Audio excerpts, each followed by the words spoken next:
Hello, we're ready to begin the demonstration.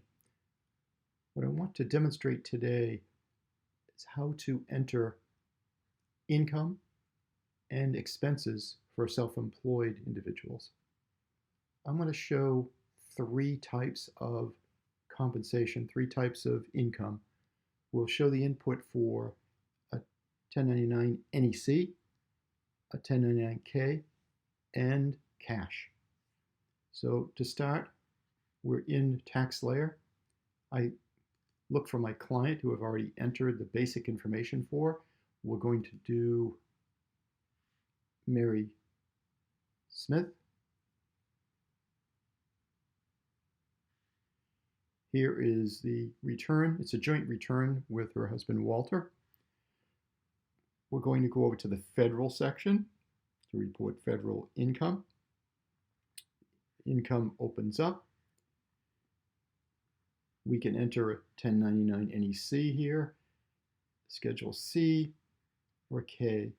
We're going to enter a 1099 NEC. Again, I can hit begin or I can click anywhere along that row and it opens up.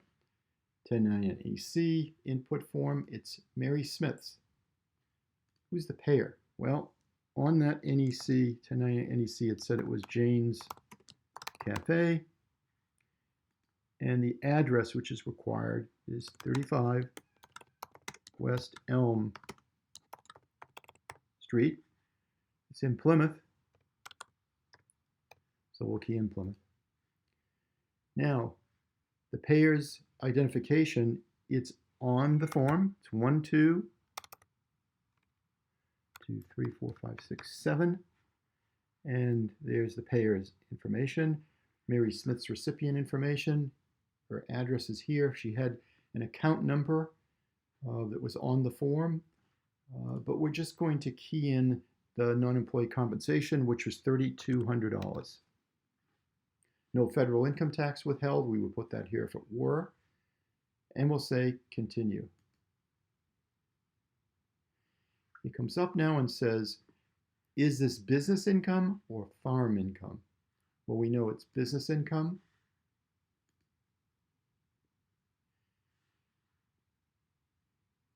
Now it's going to ask us what the business type is. So it's Mary Smith. She has no separate business name. She is self-employed, so we do not need to enter her business name. Business type. This is where we can click to see the business types with codes that have been established. And you can see all categories and then within the category, the actual codes themselves. So if she were a masonry contractor, as a for instance, we would click on that. It would populate the business code and the type of business, the description of the business, which is a masonry contractor. We could say continue. And now we're into a screen which we saw in the presentation with basic information about your business. We just entered that. Questions about the operation of your business. Well, let's go and answer those questions. This is a screen where it asks for the accounting method, and that is required. If it's not cash, it's out of scope. Also, if anything in here changes that's already set, then it's probably most likely out of scope. One thing to note, or two things to note, it says here, check here if this is the first Schedule C filed for you for this business. Yeah, that is the first one that we're filing for this business. So if there are others, it would accept those as well. We could input them later. Down here is the box that says check here for qualified joint venture. Ownership between taxpayer and spouse must be 50-50. So if it were jointly owned by Mary and Walter, we would check that box. I'm not going to check the box. I'm just going to say that it's owned by Mary Smith. Now we're back up into the Schedule C input form. We could go to income. We've entered $3,200. Well, there's a line that says total income from 1099 NEC 3,200. I may have said in the presentation that was included in this box. That's not correct. This 3,200 is included, however, in total income. We'll be putting more information in here when we input the 1099K and the cash. So I'm going to say continue. Do we have any expenses? We could do general expenses here. And we could say that, oh, look, at the top is advertising. I could put in $200 for advertising here, and it would save that as an expense. But if I knew I might have multiple advertising types or items, then I would go to the box on the right, click it, and up comes a description box and an amount. So you know what I did? I bought some. I already keyed it in before, and it maintained it. So business cards, and I'm going to say the business cards cost me, Mary, $100. Mary now has a business expense for business cards of $100. If I want to add more to that, I could do that right now.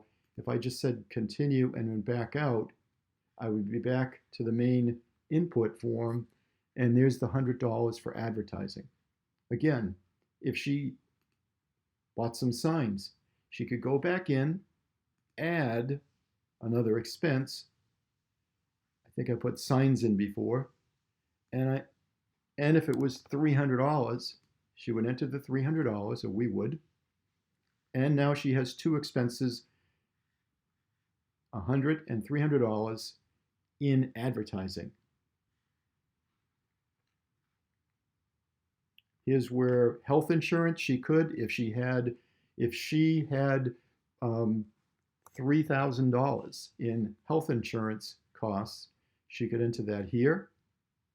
Other than health, here's the long-term care insurance,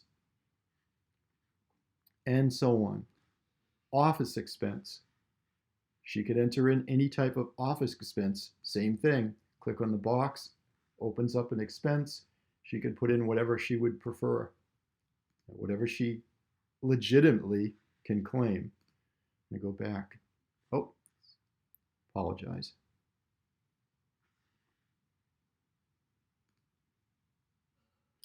So I didn't want to leave here before showing you especially car and truck expenses. So we'll go into car and truck expenses, and here it is. Description of vehicle. It's a Toyota. Place, the date placed into service, 3/4/2020. Business miles, did 5,000, let's say. Commuting, did 7,500. Other, did 4,000, just for round numbers to put in. Again, these are the miles outside of her commuting miles. We talked about that. She can't claim commuting miles for her job. Other, those are personal miles, 4,000. So do you or your spouse have another vehicle? Let's say they do. Check if your vehicle was available, this vehicle that we're claiming miles for, was available for personal use during off-duty hours. Yeah. Check if you have evidence. Yep. Is evidence written? Let's say we have a log that Mary does, that she's written down saying I drove this many miles this day and so forth. Then that's adequate. There it is. She's going to receive 56 cents times 5,000. That will be her expense for auto and truck. Depreciation, there's other expenses down here. If there is something that didn't fall into another category, could be put in with a description. And there you have it. That's her initial Schedule C for a 1099 NEC. Now I'm going to go back out. I could continue here. And what it's going to show me is what she has thus far for total income, total expenses. Remember, we put in auto, we put in advertising, and so forth. There are her expenses, there are her total income. Notice over here, her adjusted gross income, everything over here shows nothing right now. And down here, you can see the numbers as well. So I'm going to say continue. I'm now back out to the income for page, and I'm going to enter a Form 1099-K. It says you'll be directed directly to Schedule C because there's no input form for a K. I'm here. I go into the Schedule C. I go to income. That's what I want to report. How much was the income? Let's say the income was $5,600. I could actually go in here and say what the income was for. I could say mechanic repairs, something like that, and put $5,600. Say continue, and there's the $5,600. I'll say continue. So we show $3,200 for NEC, $5,600 we just entered for the 1099-K. That's where an Uber driver would go in, someone like that, and put in that $5,600K. We're going to say continue to get out of here. I'm going to leave the expenses as well. And I want to go back to the income page. Now I can go into Schedule C here. It says profit, whatever, for a loss. I could go to the schedule. I want to report that I earned $500 in cash. So I come into income. I go to add a gross receipt or sales. And in here, I would say whatever the cash was for. Let's put in, again, let's put in mechanic repairs. We'll put it in again just for the heck of it. Amount, it was $1,500. So there's the $5,600 I put in.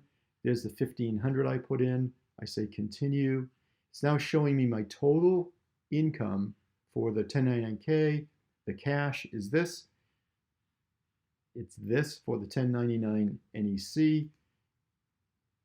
Again, I could go in and enter any more general expenses. You know, in here is where, there it is, supplies as an example. So I could go into supplies, I could key in paper.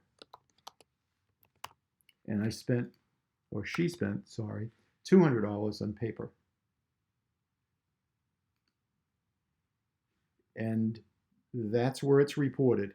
Meals, there's the 100% meals. If she had a business meal, she would come in here and say, I had business meal. And with Microsoft people,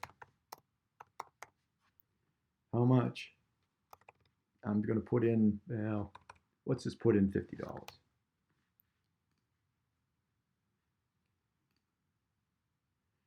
And we now have $50 down here for that. Again, you can see how easy it is to enter, just learning the location, office expenses, and so forth. Everything that's not out of scope, this form, this input form would be used to claim expenses. It's as simple as that. I'm going to leave here. I'm going to continue out. And there are the total income that we've entered, $10,300. There are the total expenses, $3,450. The net income is $6,850. And remember what that net income is used for. That net profit is used for a number of different deductions that potentially Mary could use for her business. I'm going to shut down now. That's the end of this demonstration.